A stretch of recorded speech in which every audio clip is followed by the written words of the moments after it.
not sure how long this video is going to stay up because it's going to be extra controversial, but I'm going to try to use as much code as I can to mask it, but still let you know what's going on.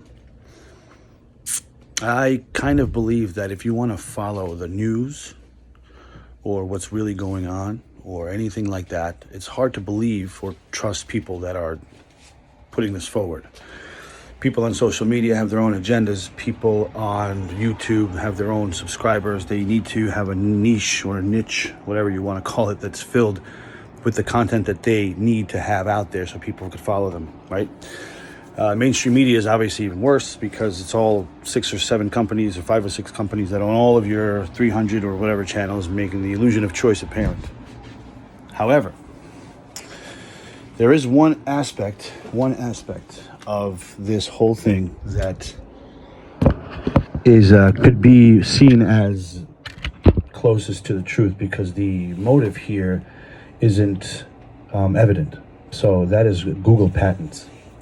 So Google patents is basically a patent system where you can file a patent and that way people can't steal your work. So it's a safety net for anything that you may invent that won't be taken and used as your idea, used as for other people's progress financially.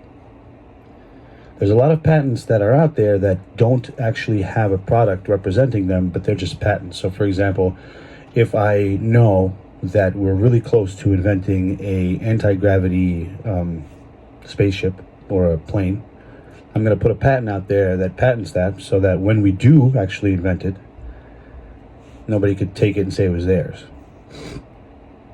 There's a patent like that out there. It's anti-gravity, propulsion for an airplane. There's a lot of things like that. There's so many, that's the thing, that the rabbit hole with these patents is insane, because if you believed that every one of them already exists, we are way in the future. And the thing is, it's right in front of your face. It's on Google, right there. Literally just Google anti-aircraft patent. Boom. Google the patent for the method and training system of walking through walls. X-Men. No bullshit. Google it. It's there. The patent, however, that is very, very significant to me, and I think that rang a bell because it's one of those synchronicities. One of those synchronicities that I can't ignore. One of those synchronicities that's a Mike Tyson fucking bob and weave left cross to the face when you're not expecting it. Is a patent called WO2020060606A1. So 2020-666A1 is big. A1 is the first one, right? A1 categories. And it's a patent that's held by the Microsoft Corporation. Oh, right there. Before I even tell you what it is, you should already be like, what? Yeah. And it is a patent about a cryptocurrency. All right? Cryptocurrency like Bitcoin, like Ethereum, like whatever, XRP. But this cryptocurrency is different because it uses the host's body to transmit information. All right? What does that mean? Well,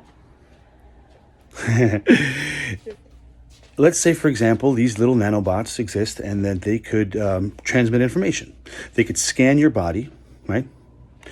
Take all of the vitals, whatever is going on, and they can transmit that information to a receiver using something called 5G. So the 5G wasn't to spread the COVID virus. No. COVID virus was a virus. It's like any other virus, natural, biological, however it was made. I don't know. Maybe it was, the cat shat on a hat in a bat, then in a hat of the guy named Matt, and he put it on. Now we have it, right? Doesn't matter how it originated. The point is that this patent clearly reflects something that I saw a video on. And the video that I'm going to show you right now is a video of a Russian computer programmer who is looking at code. And I don't know anything about programming, very, very little. Not enough to understand if this is real or not, but enough to understand that if it wasn't real, it would take a little bit of time to synthesize all of this bullshit that he's about to do. And basically what he's doing is he's saying that in Russia, the vaccine called Sputnik, which, by the way, if you're not aware of what Sputnik is, it's the first satellite launched into space in 1957. getting one in for the Russians, because the Russians had the first satellite and the first man in orbit, Yuri Gagarin, and then the Americans beat them by putting the first man on the moon. So, Sputnik is a thingy that you put in your thingy with the little thingies inside, right? And essentially they transmit information in real time. So as this guy goes over, and there's subtitles on the bottom if you don't understand Russian, and they're accurate actually. So he's basically saying that he looked up one of his friends named Alex, or Lyosha, and it's got all of Alex's details. So it's got his birthday, his name, his address, what he's doing right now.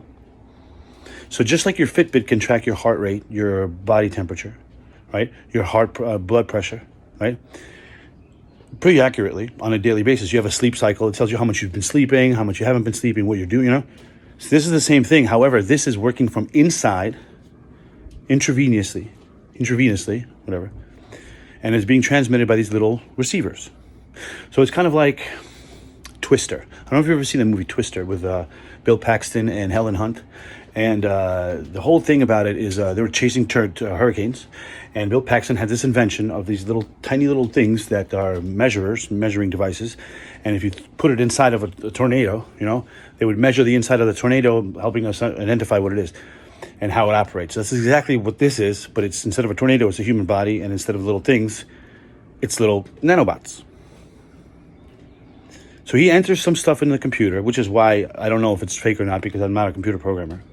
Although I could probably ask one, because I know a couple.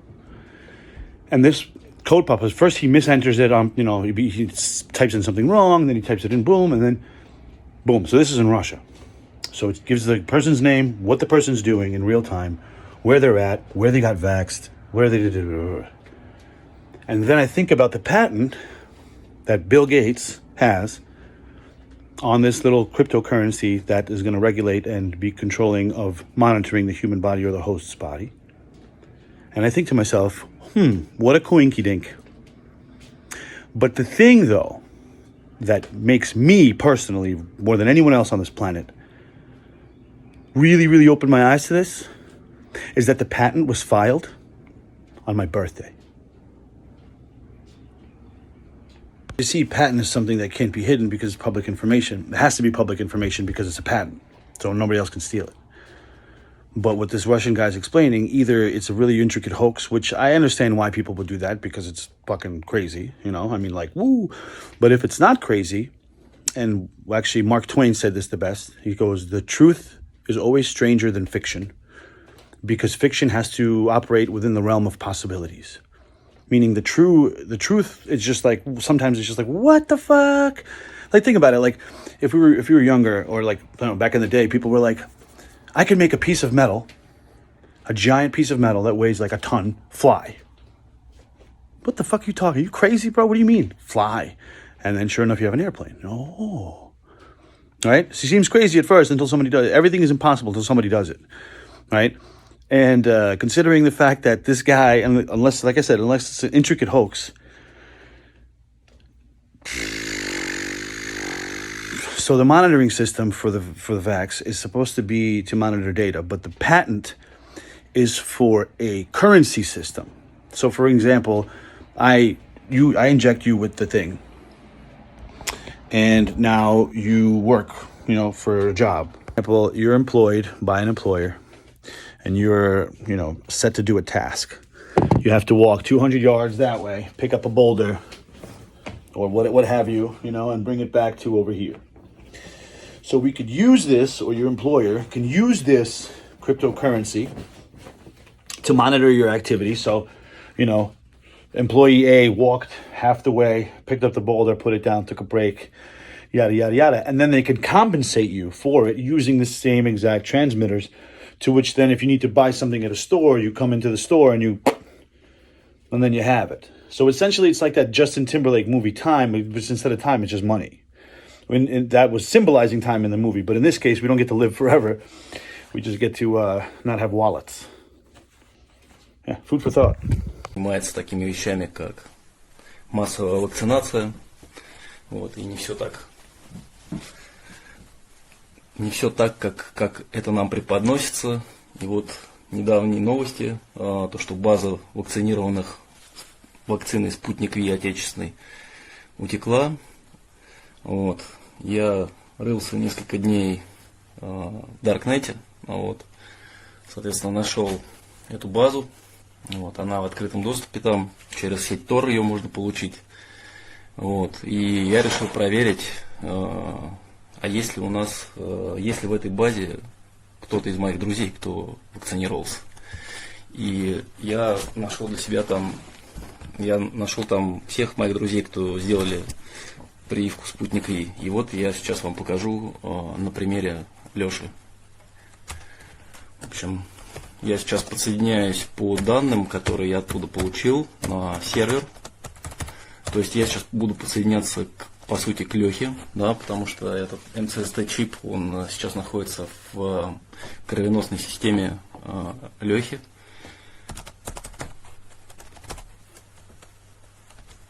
Соответственно, запитывается он от базовых станций 5G.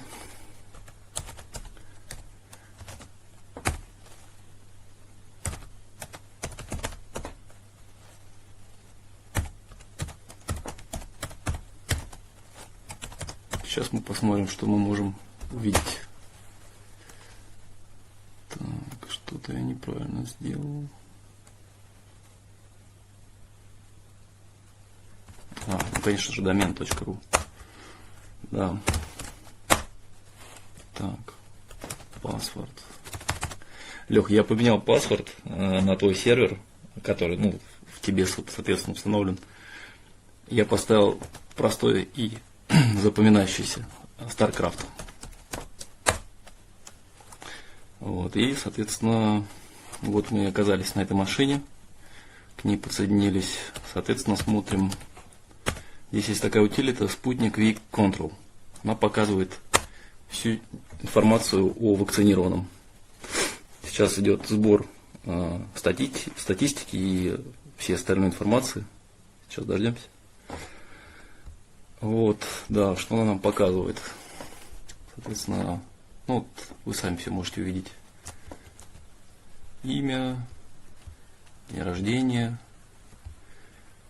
адрес, текущая позиция в координатах, широта, долгота. Ну сейчас Лех спит, да, потому что сейчас 3 часа ночи. Вот, он первый раз вакцинировался 22 февраля. Затем в марте была вторая прививка. Это адрес, где он, видимо, вакцинировался. Ну и вот самое интересное. Firmware date. И вот CPU info. Вот то, что, собственно, по новостям и говорили. Вот она, Эльбрус 2К архитектура, E2K машин. Вот он, Эльбрус, E2K, E2C+. Низкая довольно-таки частота, 496 МГц. Ну, в общем, параметры кэшей. Так что такие дела, ребят. Надо еще 10 раз подумать, стоит ли вакцинироваться или нет. Лех, в общем, пиши мне, если будет что-то интересное. Я тебе более подробную информацию потом покажу.